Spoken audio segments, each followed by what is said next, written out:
Live from WTVO Rockford and your home team. Eyewitness News at 5 starts now. Over 40 years after his remains were found, a North Carolina man's identified as a victim of serial killer John Wayne Gacy. An investigator says some victims of the killer clown are still unknown. I'm putting together a wonderful team right here in Pilgrim. A State Line Church's new main pastor sets his sights on community safety. The Reverend says partnering with local police will help crack down on crime. And a local real estate expert says more people are settling down in the state line and paying more than ever before. Tips on what to do before you buy. Good evening, I'm Mimi Murphy. And I'm Eric Wilson. We'll have those stories for you in just a minute. But first, a DeKalb man is dead after police say he threatened officers with a weapon. This happened around 2:45 this morning at a house on Tilton Park Drive. Investigators say a woman called them to the backyard of the home. The victim claimed a man inside the house threatened her and himself with a samurai sword. Officers tried to talk to the suspect through the front door. After several attempts to make contact, the man allegedly came out of the house wielding the sword. Police demanded he drop the weapon. He did not, so police fired a taser, beanbag projectile, and a single gunshot. The man was hit in the chest and died at the hospital. Investigators have not released the suspect's name. A Rockford man is arrested after an incident at a local bar. Just before 1:30 Sunday morning, security guards at True Colors Bar on Elm Street flagged down officers. Investigators learned a man had a gun at the bar, then ran away. Officers caught up with and arrested Roderick Hendry. They say the 27-year-old had a stolen handgun on him. He's charged with aggravated unlawful use of a weapon, possession of a stolen firearm, and resisting arrest. An alleged Rockford drug dealer is behind bars after police say they caught her with ecstasy and crack cocaine. Saturday night, officers pulled over Rihanna Brox on Jacqueline Court. Investigators say they saw Brox tossing baggies out the window of her car. Officers recovered drugs and cash and found a 2-year-old boy in the vehicle. If Brox looks familiar, we told you she was arrested for a similar crime last Monday. Rockford Police now have another piece to add to their uniforms. All officers are now wearing body cameras. The tool went online today. City Council approved the $3.4 million purchase in May. The deal with Axon is paid for through the police budget and grants. 320 body-worn cameras are now in use. The launch comes after 3 weeks of training. RPD is holding one more community info session about the cameras. That's tomorrow night at 6 p.m. at Empowering Word Christian Center on East State Street. Authorities have identified one of the 6 unknown victims of serial killer John Wayne Gacy. Francis Wayne Alexander's remains were found in Gacy's Chicago area crawl space in 1978. Investigators determined he was Gacy's 5th victim, but had little to go on. Alexander had moved to Chicago from North Carolina in 1975. He was estranged from his family, so no one ever filed a missing persons report. He had the misfortune of both living in the area where John Wayne Gacy did most of his killing, where he targeted most of his victims. He also had the misfortune of also operating in an area where John Gacy targeted specific people and specific groups as well. Alexander's family members say they are grateful for the closure. Gacy killed at least 33 people. Investigators are still trying to identify 5 of his victims. There's a new lead pastor in the Rockford community who's making it his priority to minimize crime. His goal is to create a program allowing people to speak with individuals who have switched paths away from crime. Alexis Carpello met with him today. She shares more about his intentions. My job as a pastor, as a leader, is to show them that you have options. Reverend Dr. Jonathan Williams of Pilgrim Baptist Church is new to the Forest City, but his passion for helping people get out of the path of crime isn't.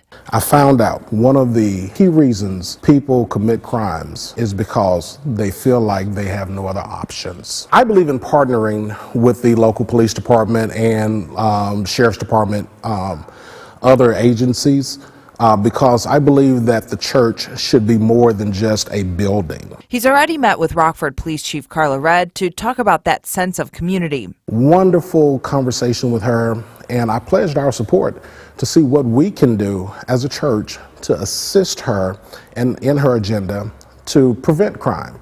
We see many young men and young women incarcerated, and the first thing we're like is shame on you.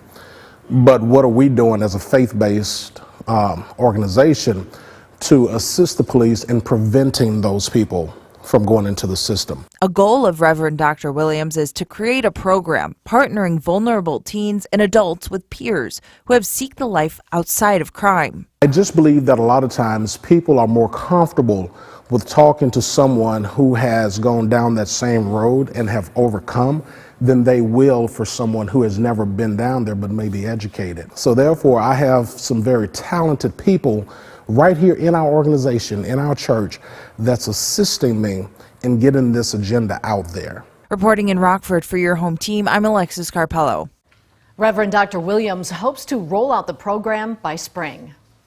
September housing numbers are in for some state line counties. Statistics show the summer's upward trend is not slowing down. Rachel Perry spoke with a local real estate expert, and Rachel, he tells you if folks want to buy, they should be prepared for a high price tag. Mimi and Eric, the average price of a home in the state line is at a record high. In Winnebago County, Ogle, and Boone, the price is at nearly $180,000. But despite the high prices, sales are also up nearly 6% from last year. This is the largest number of September homes sold in 16 years. In fact, homes are selling in 2 weeks. Connor Brown with the Rockford Area Realtors says this is the perfect time to start listing. We still see buyers out in full force. We're seeing our lowest average days on market. So from a seller's standpoint, it's a very good time to talk to your realtor, identify exactly what you need to do to get your home ready so it can be the next one sold. At 6, Brown explains the uptick in interest rates we might start seeing soon and how this might impact both sellers and buyers. Mimi? All right, thanks, Rachel. If you've been meaning to make a donation to the YMCA of Rock River Valley, there's even more reason to give a gift this week. Now through Friday, if you donate to the Y, a donor will match it. Organizers hope to raise $50,000 for a grand total of $100,000 by the end of Double Your Impact Week. Your gift will go toward programs that combat youth crimes and obesity and increase the local graduation rate. Instead of the annual community breakfast, this year, the Y will host daily Facebook Live broadcasts. Find a link to that using the My State Line app. IceHogs hockey is nearly here, and the team's upgraded arena is almost complete. When fans file into the BMO Harris Bank Center this season, they'll notice a new look. Michelle Ravi joins us now with more on what to expect. We're almost 2 weeks away from the Rockford IceHogs home opener, and the BMO Harris Bank Center has crews working hard to give the arena a new facelift. We are putting the icing on the cake. Literally, we are laying down our final sheet of ice for the season. So today's a big day. The ice is getting painted and all the logos are going down. The BMO Harris Bank Center in downtown Rockford has a new look. General Manager Gretchen Gilmore says people can look forward to all the new renovations worth $16.5 million. So as people approach the box office, they should be able to see 2 huge LED exterior digital boards right above the box office. Inside the arena, they will see hand railings in the 200 levels and a new premium suite on the 3rd floor. It's also an exciting time for the Rockford IceHogs as they begin their new chapter under the ownership of the Chicago Blackhawks. And for the IceHogs, I mean, this is our 23rd season, so we're excited to kind of join communities and organizations, and it's been a busy summer, but it's been an exciting one. Not just, the hockey here at the BMO, but it's our youth hockey programs, it's our community efforts, it's rebuilding and visiting, school programs. It's going to be growing far beyond what we've ever been able to do from before. The IceHogs broadcast and marketing manager says this new partnership will enhance the experience of watching a game. IceHogs began the season on the road, and with the renovations happening here at the BMO, it gives us plenty of time to get ready for that home opener on the 6th and then again on the 7th. So to have that opening night, I think it's going to be, it is our 23rd season in the state line, but at the same time, it just feels like it's a brand new year and a lot of optimism and excitement. The home opener is November 6th. You still have time to purchase tickets. I'll have more information on where you can get them on mystateline.com. Eric, Mimi. Now, your first warned weather forecast from Chief Meteorologist Candace King. Well, it's nice to see some of that cloud cover breaking up here for us this evening. A live look with the Mercy Sky Track camera now out of the Poplar Grove Airport. A little windy out there still, but at least we've got some sunshine following the rather cloudy, rainy, and brisk day yesterday. And this morning, too. Tomorrow morning going to be quite different, as we could wake up to a little patchy frost, but we should see some sunshine as high pressure builds in. Hey, I have to say a big thank you to Brad for sharing this picture, a harvest photo for our fall photos down in Polo. Great shot here as the sun is setting, kind of finishing up things. Love that picture, Brad. Thank you so much for sharing that. King at WTVO.com is where you can share those fall photos. You know, these last couple of days, not the most ideal day to get out in the fields, and things will probably be wet tomorrow, and we've got rain coming up once again late on Wednesday, so you may be able to get out Wednesday afternoon, but Thursday I don't think it's going to be a good day, and Friday either. May have to wait till this weekend. The rainfall here for today adding up to a ½ inch to just a little over in some spots. That's what came down additional from yesterday, from this morning to this afternoon. So quite a bit of rain, as many places picked up over an inch. We are starting to see that cloud cover break apart as low pressure pulls further away. That low, fairly intense, now going to be an issue out over the east coast. High pressure working in, which will help clear out our skies a bit here as we go through the night. And with that clearing sky and the wind too starting to lighten up, temperatures in a few spots down into the 30s. Freeport could get down to 34, 36 in Beloit, 37, your hometown temperature in Byron, but with some sunshine tomorrow, mid and upper 50s for the afternoon. Winds will turn light once again Tuesday night into Wednesday, so we're back down into the 30s, up near 60 for Wednesday, but cloud cover moves in and we've got the chance for more rain, most likely Thursday afternoon, Thursday night into Friday. But with these cooler nights ahead, patchy frost will be possible, not only for tonight, but also for tomorrow night. Next week, we could be talking the potential more of a freeze as a cold front comes in and brings those temperatures down. 53 our number in Freeport, 54 here in Rockford, 52 currently in Rochelle. Winds are coming in here this evening from the north, still sustained at about 10 to 20 miles per hour and some gusts close to 25, but not nearly as strong as what they were earlier today. So the wind will continue to subside. We'll see the clouds here for this evening. A little more sunshine for tomorrow afternoon. Temperatures comfortable, and tomorrow too you don't have to worry about the wind. Our cloud cover increases during the day on Wednesday. We've got quite a bit of dry air to overcome. I think we'll see more of a rain opportunity late Wednesday and Wednesday night, and then more so for Thursday. That is tied into that big low pressure system that was impacting the Pacific Northwest over the weekend. That energy works in our direction, and that gives us a chance for rain. Heaviest staying west of the Mississippi River, but we will see showers work in. Not going to be quite as much as what we had here from yesterday and today. Best time frame I think are going to be Thursday afternoon, Thursday night, and then into the first half of Friday before we do dry out for the weekend. So down to 36 degrees tonight. Watch for that patchy frost tomorrow morning. With some sunshine, we're up to 58 for tomorrow afternoon. Wind will become a little bit more of an issue, guys, later in the week, especially Thursday into Friday. Our temperatures in the 50s.